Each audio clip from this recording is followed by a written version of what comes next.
that's what I did for 35 years. I pretended to be an opera singer. For 20 years, I felt like I was faking it. Yeah. Talent is not enough. It's not even really that important. Everybody there was the best from wherever they came, but not everybody there managed to sustain a career over years. That's the hard part, is how do I sustain this over a lifetime's work? And discipline, doing it when you don't wanna. Right. Yes. The discipline came in two ways. It came in two forms. The first one was, I love this. Mm-hmm. I love this. And if you don't love it, then you're going to find 100 reasons not to do it. If you don't love it. If you don't love it hard. So you got to love it hard. You got to love it hard these days. Demons are many and they are mighty. Yes. And that one demon of self-doubt, I'm sure you have them too. We all have our personal battles and our demons, but you know what? There did come a day where I felt like, okay, I can do this. It's okay for me to be me. You have to love what you do. I don't care if it's software sales or preaching or singing or, selling groceries. If you believe what you're doing is good and important and you have a passion for it, there's a chance.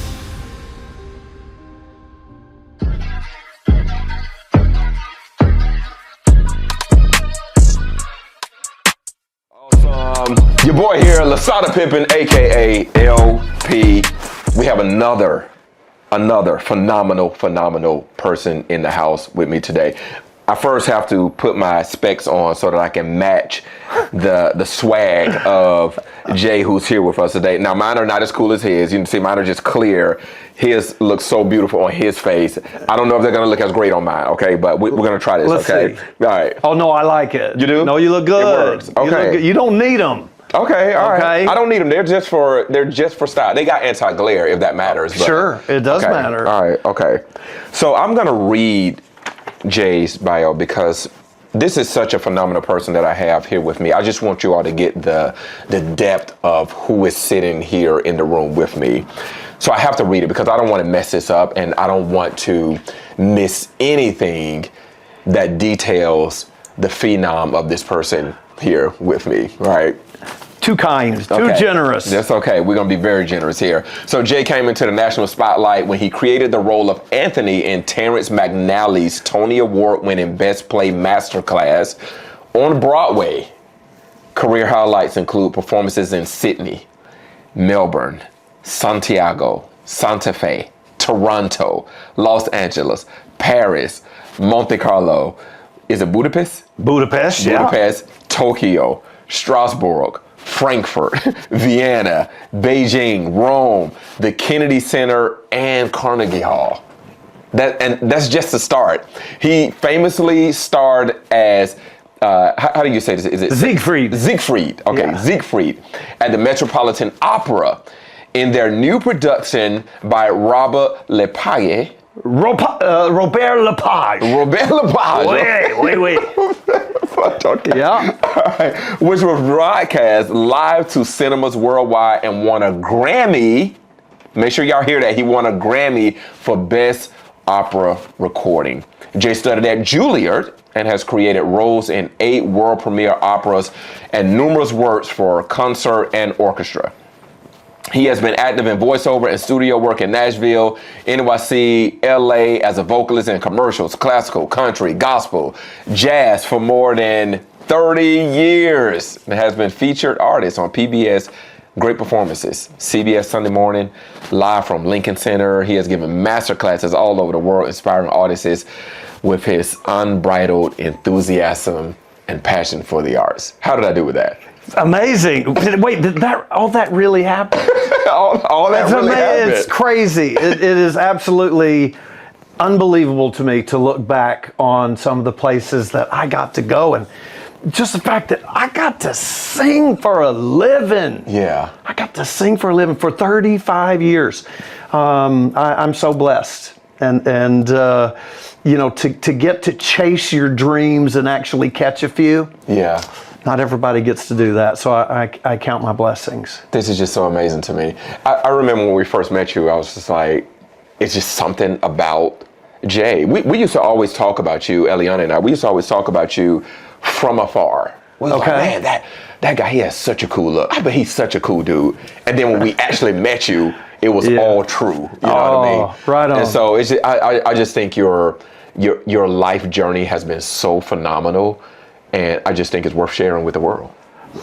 Thank you. I'm so happy to be here. Yeah. And I feel blessed to meet you guys. You know, my wife Meg and I were talking about it a few days ago that, you know, sometimes, not all the time, but sometimes if you are in tune, if you're seeking and looking for good, you know, that I love that word kismet. You know, you just you get to meet new friends and people that are like-minded and share the same spirit. So that's right. Very, very happy to know you. That's so awesome. Talk to us about how did you get into this opera orchestra voice? How did you get into it? How did you know you loved it, you liked it, you pursued it? How? Honestly, just a few bad decisions, and then it was too late to do anything else. Yes, I just made a few mistakes, and it's like, oh, what am I going to do now? No, I'm teasing. Well, first of all, I'm a small town country boy. Yeah, Texas. No, Texas. Paris. Yeah, Paris, Texas. Paris, Texas. Yeah. Paris, Texas. Yeah. I'm the son of a preacher man. Son of a preacher man. Southern Baptist. Southern Baptist. And so I grew up in the church, and I went to Baylor. I sort of was always headed to Nashville. Okay. I thought that I was going to work in gospel/country or something. I was an okay singer. Okay. I'm going to be very transparent with you. I wasn't great. I was okay at that kind of stuff. I made a decent living in country and gospel, and I worked in the ministry. But I wasn't, honestly, I wasn't really fulfilled. There was something more. And I remember the first time I saw Pavarotti on TV, back in the day on PBS. He had Pavarotti and Friends concerts. And I was so fascinated with why classical singers sing the way they do. Yes. I mean, we don't sing like that in country at all, or gospel or rock and roll or even Broadway. Right. Why do they sing the way they do?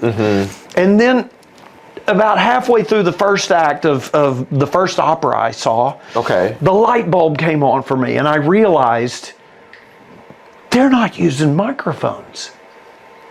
I was in a 3,000 seat house. I was in Dallas, Texas, at the State Fair Music Hall, and a girl invited me to the opera. I said, yes, I'd love to go to the opera, of course. And you know, it took me a minute. It took me, I'm going to say, probably 30 minutes to put it all together. There's a 75-piece orchestra playing as loud as they can. We're in a 3,000 seat auditorium. That lady's laying on her back. And I can understand her. I can hear her voice is projecting out into this auditorium with no microphone. From her back. From laying on her back, you know, as the soprano often does. And I was fascinated by that. I still am so fascinated with the human voice. And I realized in that moment, this is a technique that's born of necessity. You know, when Mozart and Verdi and Wagner and Puccini, when they wrote their great operas, there were no microphones. There was no amplification. So the singers had, and there were still 4,000 seat houses all over Europe. How did they project their voices over those big orchestras? So you're fascinated by this. I am, and being somewhat of a singer, I thought, I wonder if I can do that. I wonder if I can do that. I want to try that. And I promise you, that is all it was at the very beginning. On that night, I went backstage and I caught some of the leads coming out, and I caught the tenor, And I said, hey, listen, I'm a singer, sort of. How would I find out if I have a voice for this or not? Wow. And he said, you know what? I had lunch a few days ago with an old friend here in town in Dallas who's a voice teacher. And he gave me his card and he said, call him up, go have a voice lesson. And that's how it all began. And honestly, if I can use, my cornbread vernacular, I sort of just from that moment on, I thought, I want to try to do that. I want to see if maybe I have a voice for it. And I'm just, even when I started auditioning, I was like, I'm just going to put my bait in the water and see if anything bites. I'm just going to try. Really?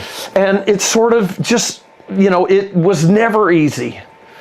My path was never easy. I never had 10 champions, but it seemed like I had one person who believed in me and who encouraged me and said, or gave me a job and gave me some opportunities. And, after I left Nashville and I went back to school to study, and I started studying classical voice, and then I got an apprenticeship in a young artist program. And then I met the people at Juilliard, and things just sort of worked in my favor. Wow. For over the course of many years. I mean, it took me a really long time to feel like I could actually step on that stage. And even after doing it for all of those years? Yeah. Really? Yeah. So let me back up just a little bit. When you were singing, growing up in a church, were you in the choir, or how were you singing in the church? Like you did, like everybody, everybody else here does. Really? There was no indication that I would be an opera singer. Oh gosh, no. And I didn't grow up listening to it. I never heard it.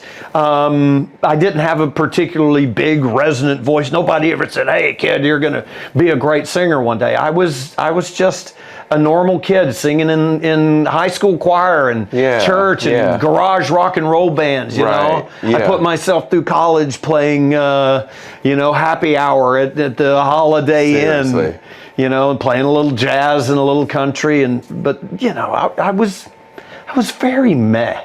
Yeah. I was very mediocre, and I knew it. But, I was talking to my son. I have a 16-year-old son named Cooper, and I think that this is definitely my life's most important work. It's being the father of Cooper. Yeah. And you understand that full well. Yeah, fully. Yeah. But we were talking about doing something hard and doing hard things. And I think that I didn't fully grasp it at the time, but that was what was so exciting about opera to me. Was that it was hard. It's hard. Yeah. I mean, the first operas I learned and I heard were in Italian, but also in German. I eventually sang operas in Russian and Czech and French and Spanish and Hungarian. And, none of that came easy for me. Right. So I actually took some pleasure in trying to do something hard, and I suspect you understand that. I love that, and I'm so glad that you highlighted that, is that we can do hard things. We must. Let me rephrase that. We probably should do hard things. Yes. It's probably better to do hard things, because I always tell people that if you do what is hard, your life will be easy, but if you do what is easy, your life will be hard. Amen. It took me a second, but let me run it again. If you do what is hard, your life will be easy, but if you do what is easy, your life will be hard. So I think we should do hard things. Yeah. Maybe even must. Maybe we must. Because look, for Cooper right now, the hardest thing in his life is turning in math assignments on time. On time, yes. And he's a band geek. And so, he's learning hard music, and it is frustrating. Yeah. And it does take a lot of energy, and it takes a lot of effort. But as you fully know, that's where we learn who we are. Of and course. that's where our character is built, and I don't want to push him too hard, but I want to nudge him to dream big and to do really challenging things, because in my life, that was what was so fulfilling about it was that I somehow, miraculously, I got to do some really cool, really fun, really hard things in my life. Yeah. So when you were with the coach, how did that go? When the guy connected you to the coach, what did he say? What did he do? Did you do lessons with him? How did it go? Yeah. In the beginning, he asked me to sing the Star Spangled Banner. Okay. And to imitate what I had heard at the opera the night before. Oh, wow. Okay. And so I went, oh, say, and I imitated, and he said, you know what? That's not far from wrong. You've got a voice in there.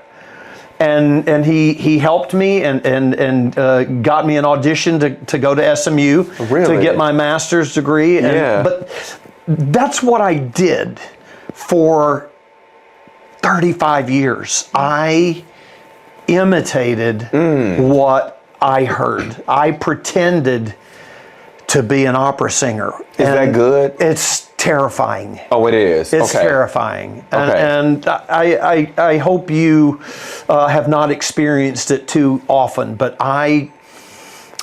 being so country fried as I am, the demons of self-doubt, stepping into a career that is as high pressured and as the audience is so opinionated in classical music and in opera.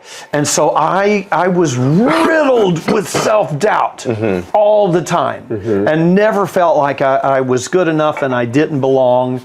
And so really it wasn't until my mid-50s that I felt like I can do this. Maybe I'm going to be able to do this well. But for so many years, for 20 years, I felt like I was faking it. And really? Yeah. How do you combat that and still perform at a high level? For so long. For so long. That's a long time. Passion. I really wanted to figure it out.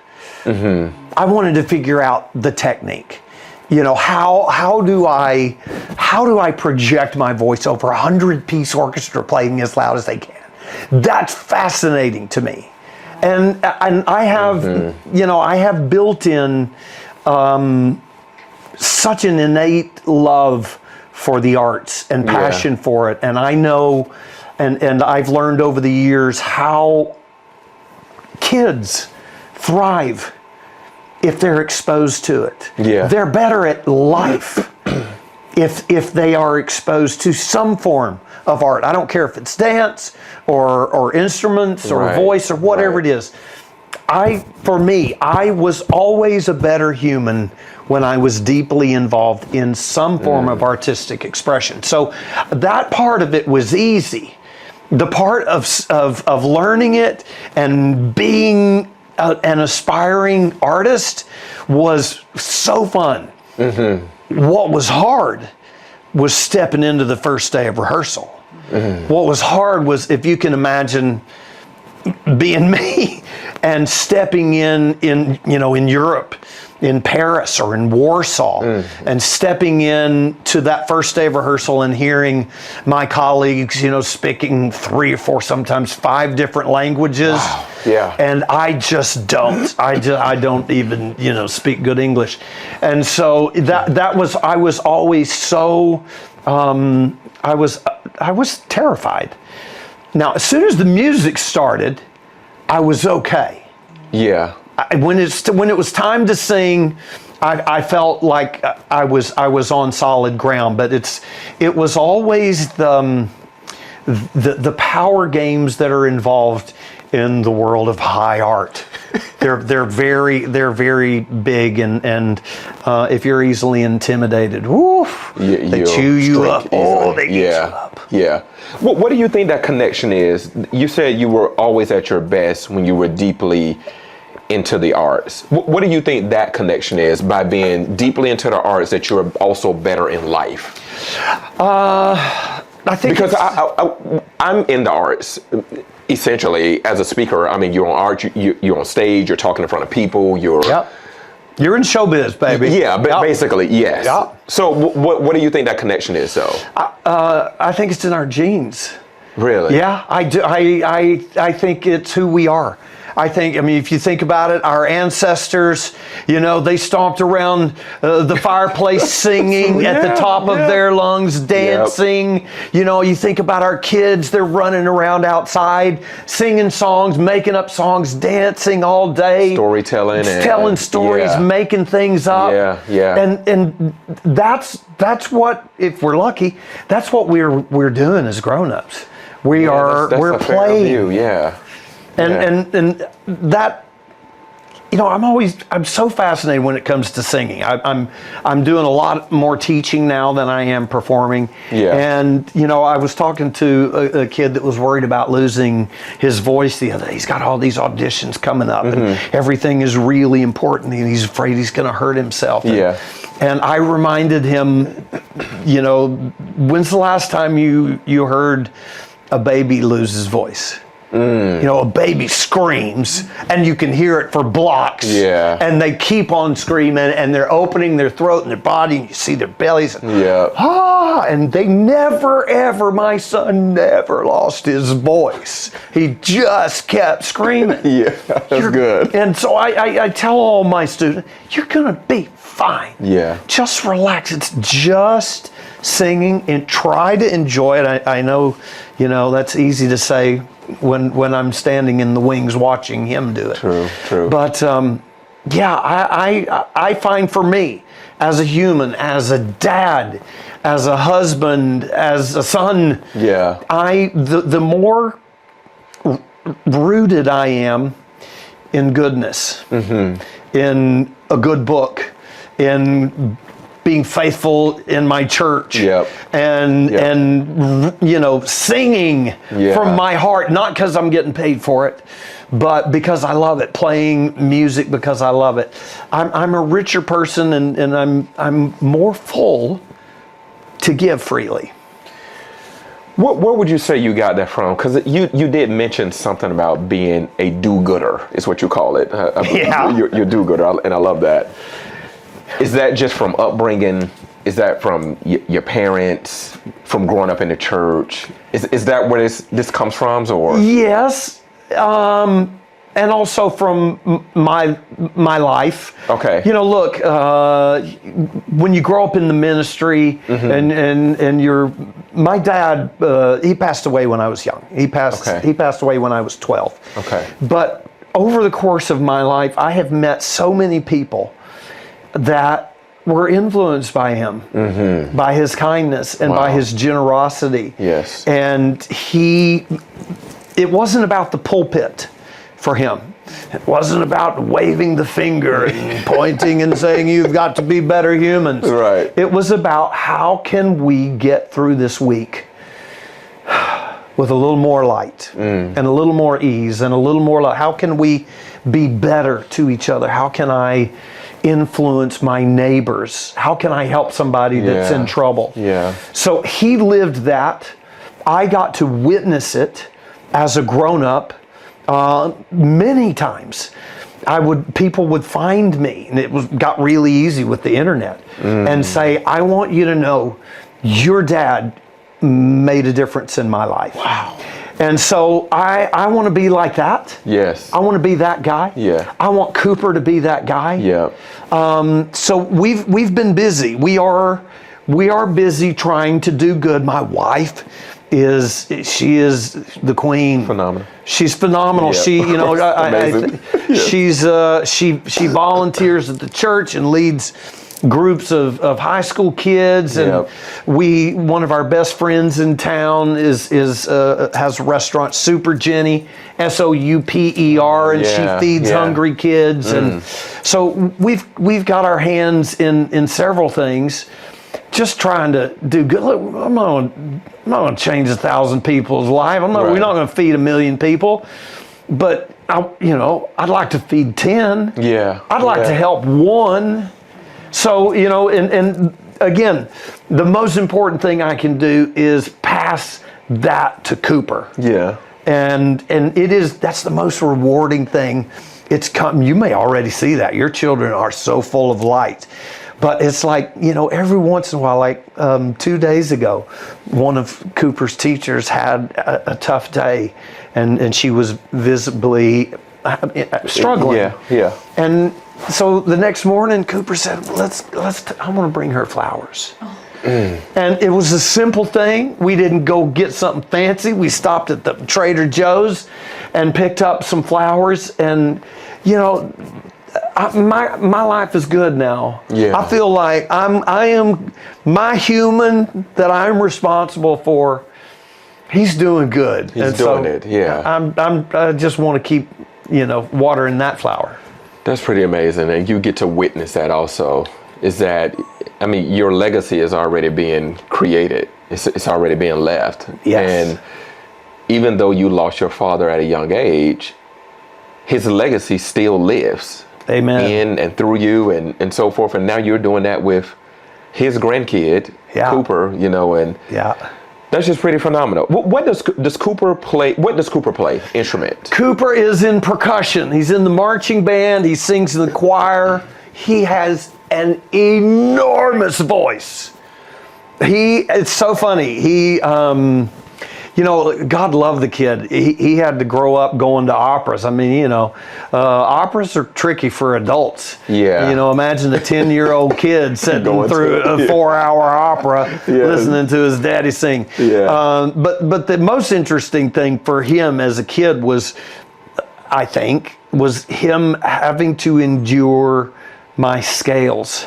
Okay. And my work, because I did the same regimen of disciplined practice for 35 years. And I remember Cooper coming in as a little kid and banging on the doors and saying, "Dad, why you gotta keep singing the same thing all the time? Over again. Sing something else." And just over the last year, there have been times, he won't do it if I ask him to, but there have been times that I'll hear him downstairs break out in song, and he's imitating me, at full operatic volume, and I'm like, that's not far from wrong right there. Same thing. It's a big same thing my teacher said. Yes. And he's a really big kid, and so all of a sudden when he opens that throat up, it's like, that's a lot.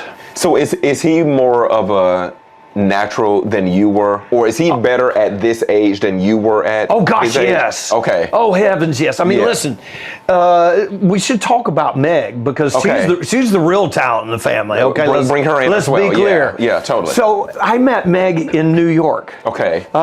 You mentioned at the top. You mentioned Masterclass, the play I did. Yes. So when I was doing that play, I met Meg when she was 19. We were friends for 12 years, and she danced and sang on Broadway for about 15 years. Amazing singer and dancer, very celebrated. And so Cooper, he grew up in the theater. Right. Not just the opera, but Broadway and musical theaters too. Sadly, so far, he dances more like me than Meg. But I'm so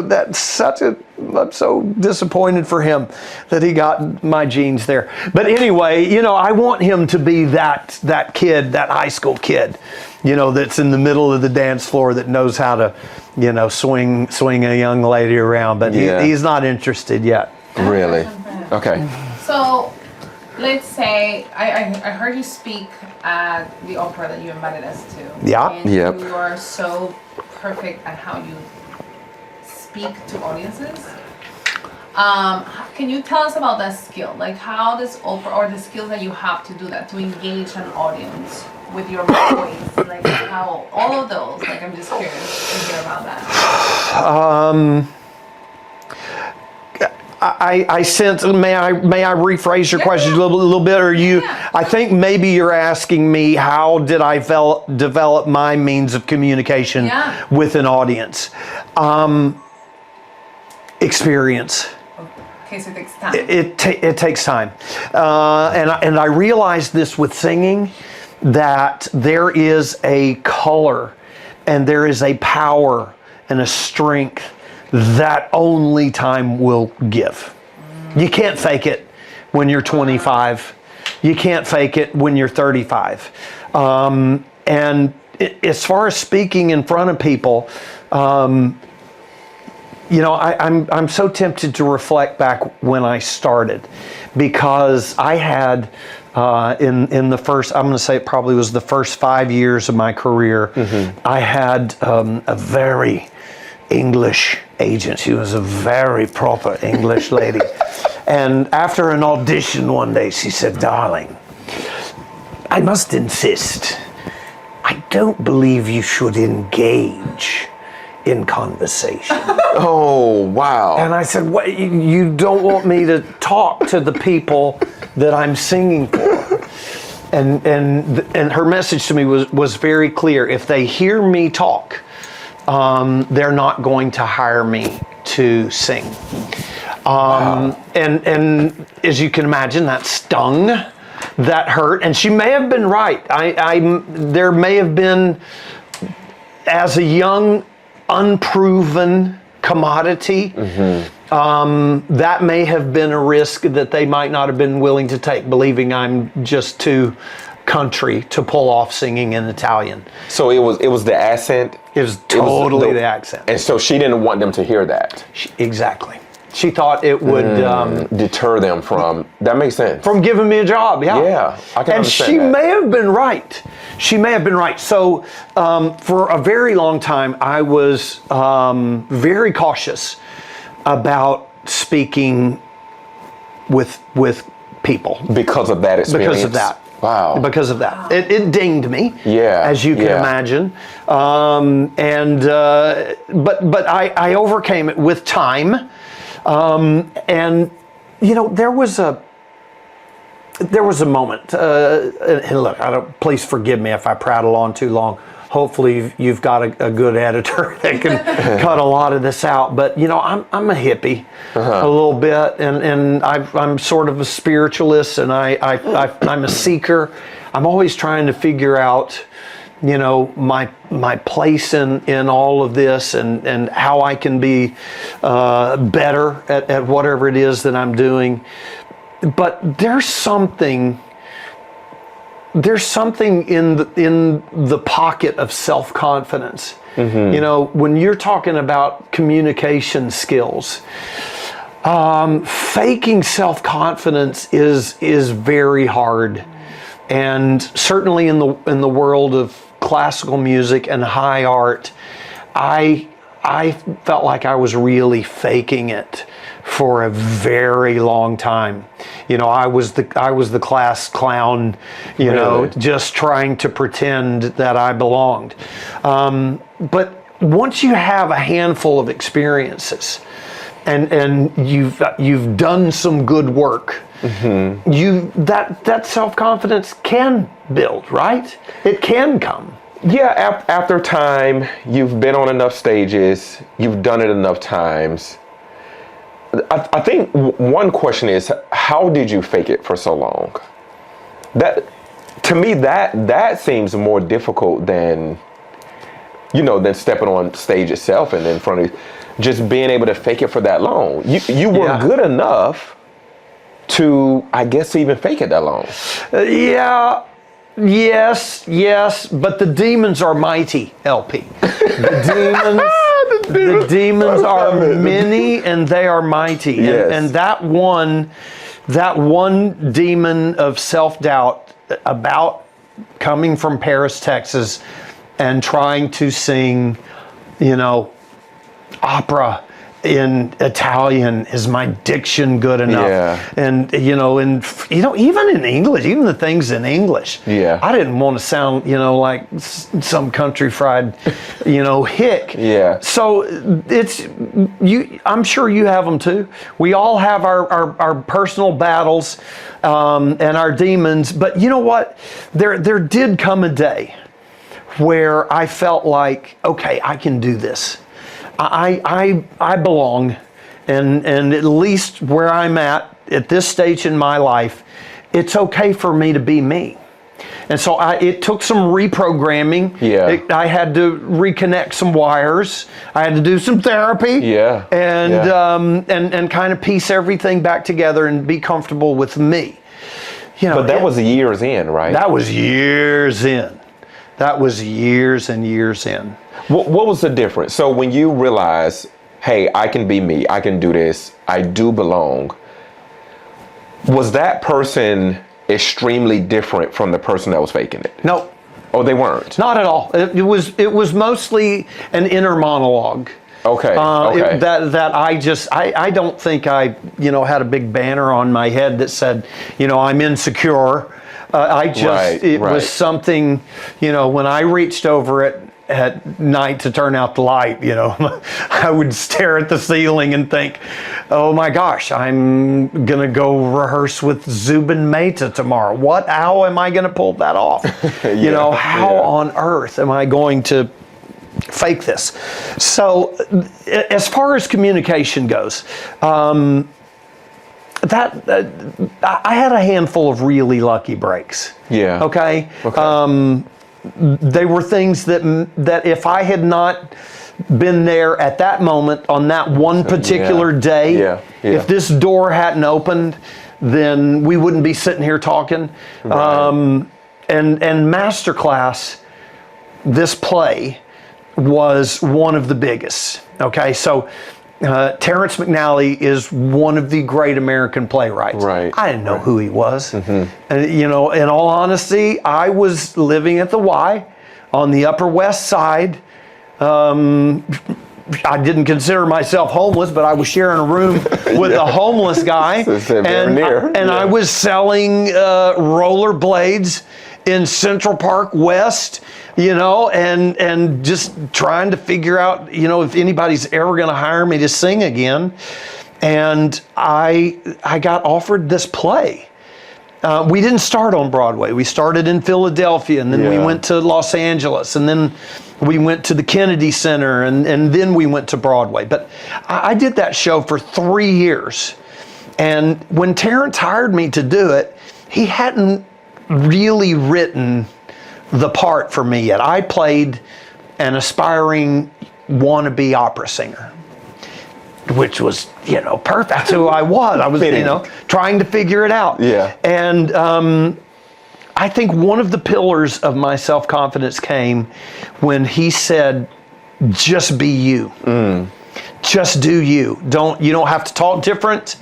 I don't want you to pretend to be, I don't want you to act. I just want you to be you. And so doing that for, 8 shows a week for 3 years, and doing it with, I did that show with Zoe Caldwell, who is one of the great Broadway actresses. I did it with Audra McDonald, who is the greatest, most celebrated Tony Award winning. That helped.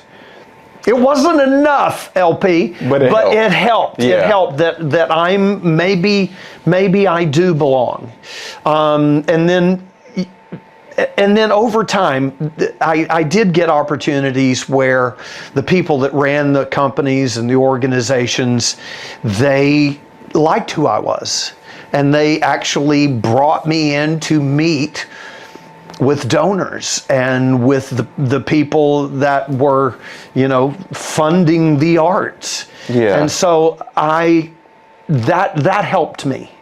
That helped me build, keep the demons at bay and the self-doubt. That helped keep me at more of a calm position. Yeah. But somewhere, I'm going to say around 15 years ago, I thought, I can do this. Maybe this is something that I'm really good at too. I am the son of a preacher, man. Yeah. I do like to tell stories, and so I got more and more comfortable over time talking about the things that I'm passionate about. That makes a lot of sense. So let me ask you this. I want to go back to the guy who you did the vocal lessons with. He's a fascinating figure to me in this journey. And he told you the saying, that's not far from wrong. Not far from wrong. I love that. I have to use that. That's not far from wrong. Can anyone be taught to use the voice the way that you have used your voice? Or do you have to have something that's not far from wrong? You got to have something. Okay, you got to have something. Yeah. Okay. Listen, there are people that are not gifted in dance. Right. There are people that are not gifted vocally. Yeah.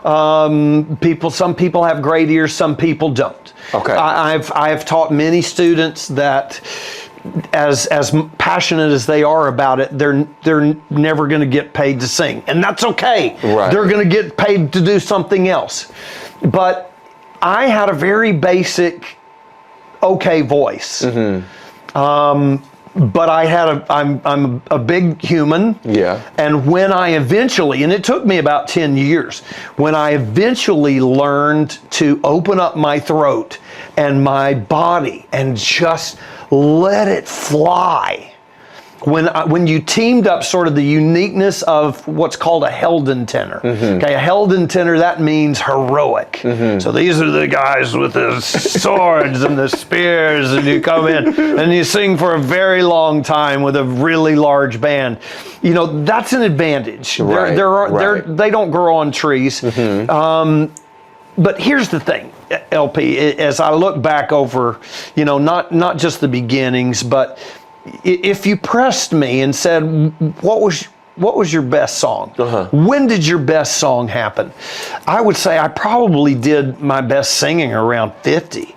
Really? It takes a long time to get the confidence to let Father Time give you the power and the swagger. That's swagger. Big. Yes. And you big. know this is so important in communication. It's huge. Yeah. You have to love what you do. I don't care right. if it's software sales or preaching or singing or, you know, selling groceries.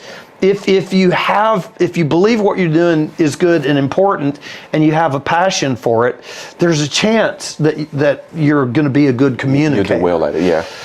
Excuse me. Sorry for the interruption, but I had to come by here really quick and ask you one quick favor. Subscribe to the channel before you finish the episode. All right, enjoy the rest of it. But you know, it took me a long time for everything to come together. Yeah. And for me to feel like, you know, thankfully, I was 45 when Cooper was born. So I came, Meg and I got married, you know, we'd been friends for a very long time. And you know, I was really ready to be a dad and really ready to take on that next chapter of my life. And that's another thing. You got to be ready for it, right? Absolutely, 100%. You got to be ready. Yes. Now, being that you now teach other students, can you quickly identify they have not far from wrong or they don't? In a flash. You can tell. In a flash, yeah. And it's not that it's finished.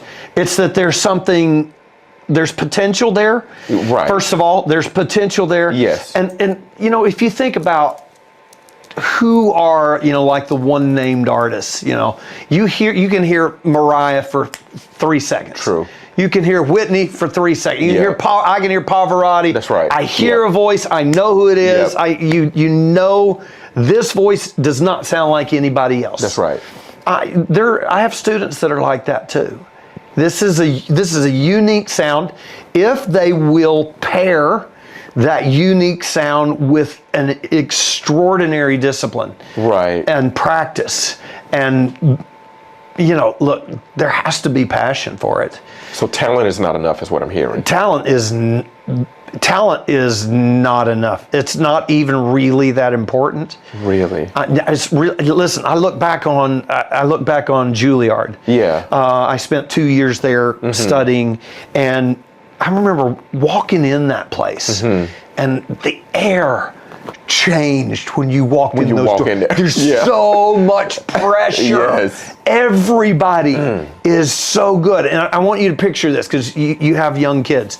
And I'll never forget one day I walked onto an elevator there in the building, and there were like, I'm going to say maybe 5 or 6 children, not kids, but children. They were, I don't know, 6, 7 years old. In Juilliard. At Juilliard. And they had their violin cases. You know, they were prodigies. They were the best in the world. And I just, I walked in and I said, hey, what's up? Everybody okay? How y'all doing? Right. And they were terrified.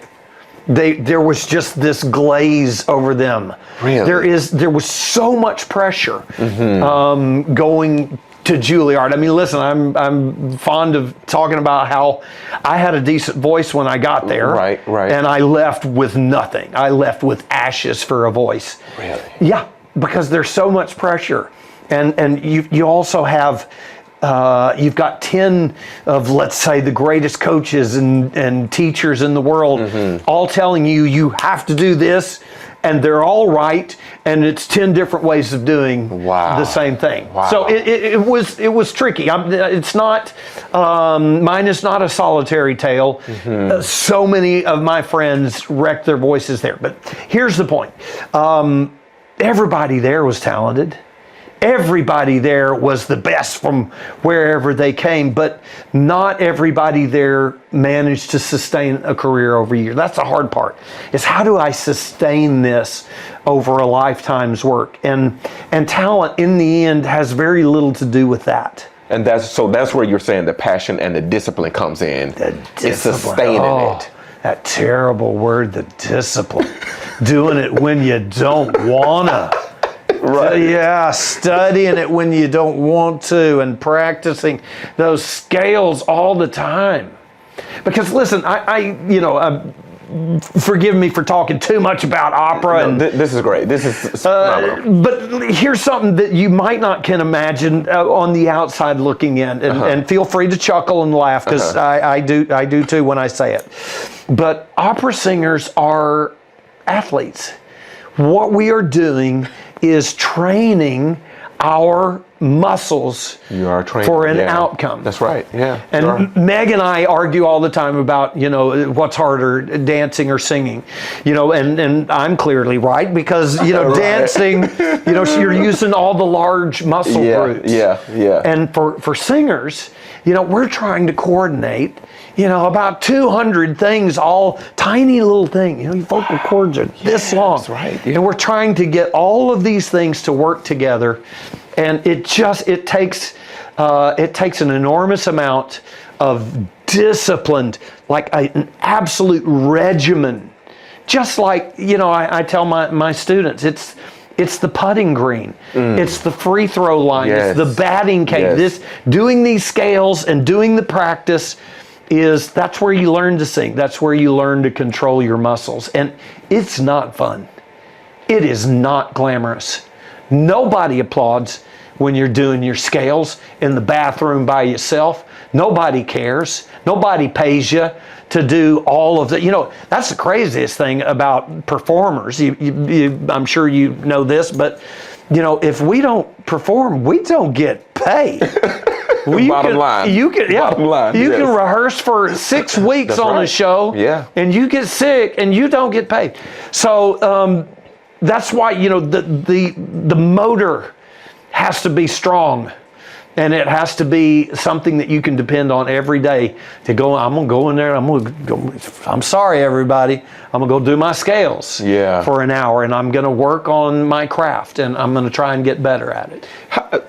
Do you have a strategy or insight on how do you build that muscle, that discipline, that doing it when you don't want to, when you're sick, you don't feel like it? It's so many other things going on. You got to mix the personal and the professional. How do you build that muscle, though? Over time, and also I'm gonna give you my truth. Yeah.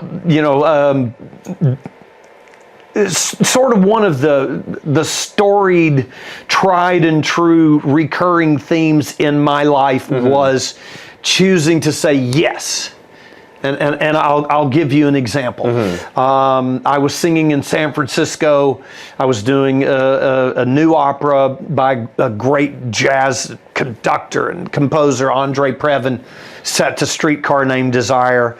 And one day the man who ran San Francisco Opera comes in and he says, come meet me. I want to talk to you about possibilities. And I sang for him some other stuff. And he said to me one day, he said, Jay, we're going to do Yenufa next year by Janacek. Do you sing in Czech? And I said, yes, sir, I do. I sing in Czech. And say, okay, I'd like to give you that job. And the year after that, we're going to do The Tsar's Bride. Do you sing in Russian? Then I said, yes, sir, I do. I sing in Russian. And, I went and I spent all my money and I got coaching and I learned. And so, that's the thing and somehow I fooled them. It's a miracle. I spent about 10 years of my life singing mostly in Slavic languages, I made my Met debut singing in Czech. And I sang a lot in Russian and German, all these things. So here's the answer to your question. You asked me what time it is. I told you how to build a clock. I'm sorry. But the discipline came in two ways. It came in two forms. The first one was, I love this. I love this. And if you don't love it, then you're going to find 100 reasons not to do it. I don't care if it's sales. I don't care if it's marketing, if it's performing, motivational speaking. If you're looking for an out, you're going to find it. If you don't love it. If you don't love it hard. So you got to love it hard. You got to love it hard these days. All right. And the other lane for me that was always true was that I did not, under any circumstance, want to get a real job. I did not want to get a real job. I don't really. I didn't know what I'd do. If I didn't manage to build a career as a singer, make it in the arts, I don't know what else I would have done. And believe me, there were more valleys. Listen, you hit the highlights. Okay, all the highlights. That's great. That's shiny. There's my highlight reel. But that's over 35 years. There were 5 valleys for every mountaintop in my career. Really? Yeah, absolutely. Whether it be, bad performances or terrible reviews or the phone forgetting how to ring and nobody, nobody called and wanted to hear me sing.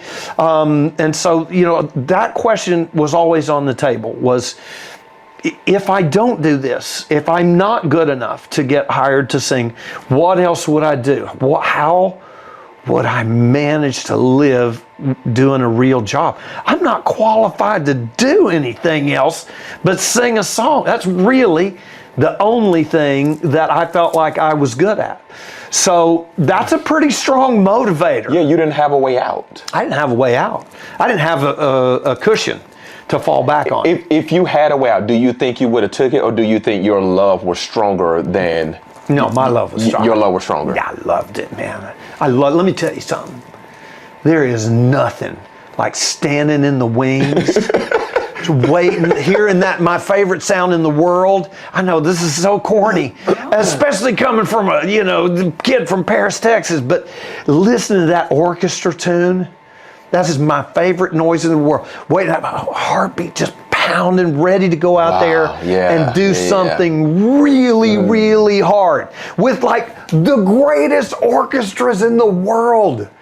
Can you imagine singing some of the greatest music in the world? Incredible. I was so lucky. I mean, I remember standing in the wings one night in Vienna, go out and sing, Schoenberg, the Gura leader with the Vienna Symphony. And there's this, there were 250 people on stage, this enormous chorus. And we're in that gorgeous hall. And I'm like, how did I get here? Wow. How did this happen? And it happened many times. So the payoff was so rich. It was so worth all of the hard work, worth all of the demons of self-doubt and self-loathing. I hated my voice. Couldn't stand to listen to myself recorded. Yeah. Oh, it was, I was not a recording artist. That was not my track. I see. So saying yes, that's where you started. You said, hey, you have to say yes. To hard things. To hard things. But what I'm connecting here, or what I believe I'm hearing, is that the only way you can say yes to hard things is you have to love it deeply first. Because you can't say yes to hard things if you don't love it deeply, right? If you don't love it deeply, you're always looking for the exit ramp. And you're going to find it. Yeah, and you're going to find it, and life will present it with joy. More than life will show up and say, here's your way out. Yeah. Don't do this. Don't do this. Haven't you found that? Oh, absolutely. Several times. Yeah. When I left corporate America, there were so many times where I was like, okay, I'm going back. I had so many conversations with Eliana about, hey, I got another offer. Yeah, I had left corporate and I was getting offers to go back. It got so bad one time that I took the offer. Now I didn't last 2 weeks because I couldn't go back. I didn't have nothing else for it. Yeah. And I wanted to do what I do now so badly. How long did you last back in the corporate world? 2 weeks. That's it? Yeah, 2 weeks. Because the exit ramp presented itself? Yeah, so it was these offers. It was so many valleys that we had. When I left corporate, I left a very high paying job. I was in engineering. And so leaving that, that was hard to make the decision to leave. Sure. But I made it because I love the other side, even though I didn't know the full scope of the other side. Yeah. But I said, hey, I want to see what the other side at least has to offer. And when I left, it was so many times to where I would tell her, it's like, hey, I think I want to go back to corporate. Yeah. Because I don't know how I'm going to survive on this side of things. And there were presentations of, hey, we got an offer. You can come back here. You can do this and that. And there was one time to where that temptation won. And I took it. Yeah. Only lasted 2 weeks. And I had to apologize to the hiring manager. I said, hey, I took somebody else's spot. You know what I mean? Like, I don't have anything else for this space. I really want to go after what I love. And so I'm sorry for accepting this out of fear. Yeah. Because that's what I did. I accepted it out of fear. So let me ask you this. Do you feel like, and again, this is my hippiness coming out. Do you feel called to do what you're doing now? 100%. Yeah. Yeah, so I grew up in the church world too. You did? Oh yeah, 100%. Yes. Yeah, we were in there, Wednesday, Thursday, and Sunday. Yes. You know what I mean? And when prayer meeting. Yeah. When church had tents outside, what I mean, and little trailers, you know what I mean? Sure. Revival. So, yeah, totally. Yeah. So I grew up in the church world, and I believe that's where the passion for communicating came from. I just never had the courage to pursue it immediately. So I took the long route around. So it took some time and some experience for you too. 100%. Yeah. I want to say, I really want to give credit to Eliana here because she pushed me more than what I was pushing myself. And I remember there were times to where she was more interested in me becoming a speaker and me becoming this great communicator than I was. And that was just wrong. Invested. She was invested in it. She was. And I was yes. And I had to look at myself a few times like, you've been such a loser. You have been such a loser. You are allowing someone else to push and drive a dream that you want. Yeah. But I love But that's honest. That is. It's honest. Yeah, I was being a loser, and so I love what I do. I wouldn't trade it for nothing in the world. I'm so glad that I took the leap. I'm so glad that I burned all the boats that would have gave me a way to go back. Burn the ships. Burn the ships. Amen. Burn the ships. And so I'm glad. I love what I do. I love what I get to do every single day. Yeah. I love it. And I was doing this for free. Here's another thing, Jay. I was doing this for free for more than 5 years, almost 7 years. I was doing this for free. How'd you feed your babies? Well, I was still in corporate at the time. Okay. So, I was using PTO, going to do all of these events and so forth, taking time off, and it got to a point to where I couldn't do both anymore. And that's how I had to make that decision of, am I going to stay here, do something that I can do? Am I going to leap and do what I love doing? But I was doing it for free because I loved it that much. I didn't really care about the money. I just wanted to do it. I just wanted the opportunities. Yeah. And so I love what I do. I feel like this is my gifting. This is my calling. This is where I belong in life, my purpose. Well, listen, from what I've seen, you know, and I dug a little bit. You're right. It is a calling, and I believe that there is a charisma that is innate to some people, right, that not everybody has, right, and you've got it, and we want to hear from you. There you go. And you know, but it is a calling that you have to answer, and you got to answer, yeah. Just like me, you know, those exit ramps, they're flashing by all the time, saying, "Come on, you know, go back, do something else. Always. It's safer. It's safer over here." Yeah. But you know what? I love that you're doing the hard things. Yeah. The hard. I find reward in the hard things, and I'm trying to teach my kids that too. Is that, you know, I didn't grow up with a whole lot. You know what I mean? So it's not like I had, you know, this wealth of information or wealth of resources to depend on or to lean on. You know what I mean? Heard. And so hard was normal for us. Yeah. And so when you get used to hard, it does become easier in a strange way. Yeah. It just becomes easier when you get used to hard.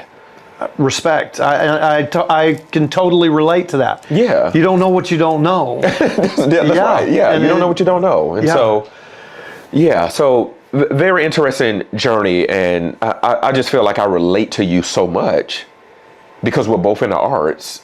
It's hard and not everybody makes it. I want to go back to this talent thing. What percentage would you give talent in the pool of making it? Is it like 10%, 12? What is it? It's certainly, listen, it's important. There has to be something there. We talked a minute ago about a unique color or a unique building block that somebody has that they're bringing out. You gotta have something. Yes. Sometimes it's the color of a voice. Sometimes it's the power. Sometimes it's a stage presence.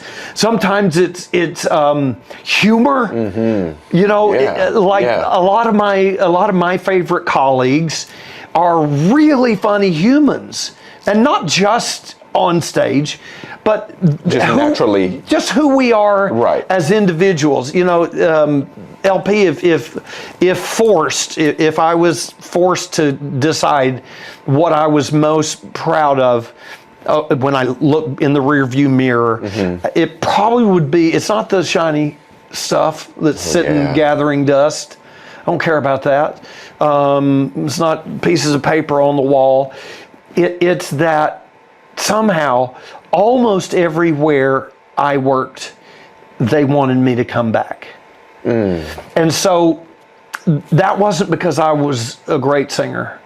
That wasn't because I had this unique, beautiful, or powerful voice. I am humble enough to know what I have and what I didn't have. Right. My voice was never the prettiest in the room or the strongest in the room.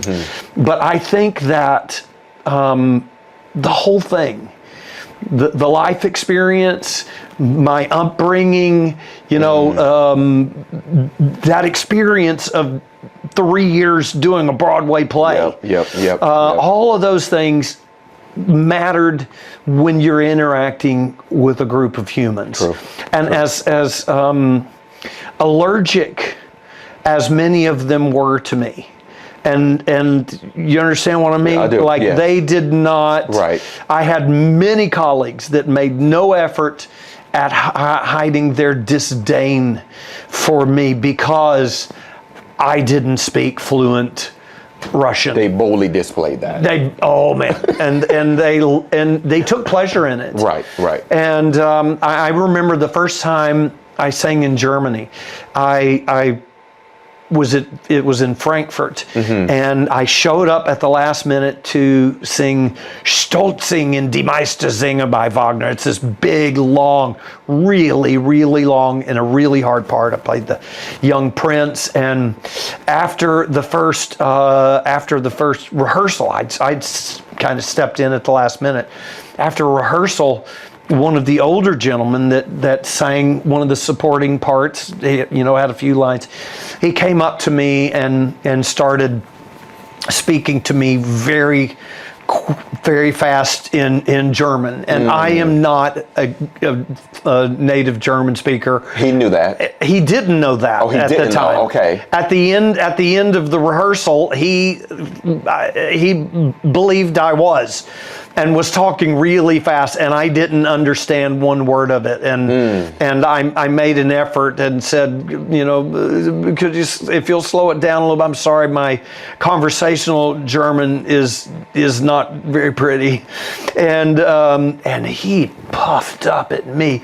He was like, how dare you? How dare you come to, you know, to Germany and sing Wagner, and you're not, you know, you're not as fluent and as smart as I am. Right. Wow. And that left a scar. That left a ding, and that I really have never shaken. So, in answer to your question that you asked me, what does talent play into it? You know, I'm going to tell you the truth. There, in opera and in Broadway, maybe in all forms of music and dance, there is an upper echelon, let's say 5%, that are just better than the rest of us. Okay, so those are the what's the word I'm looking for?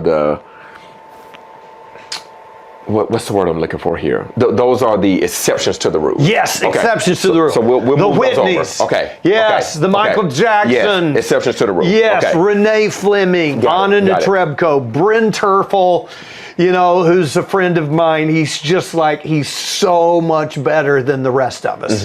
There are a handful of them. And they get to decide what they sing, where they sing, when they sing it. They do have the recording contracts, and the rest of us are sort of just waiting for the phone to ring and taking largely whatever we're given. So for that 95% of us that are just, you know, we're doing our best,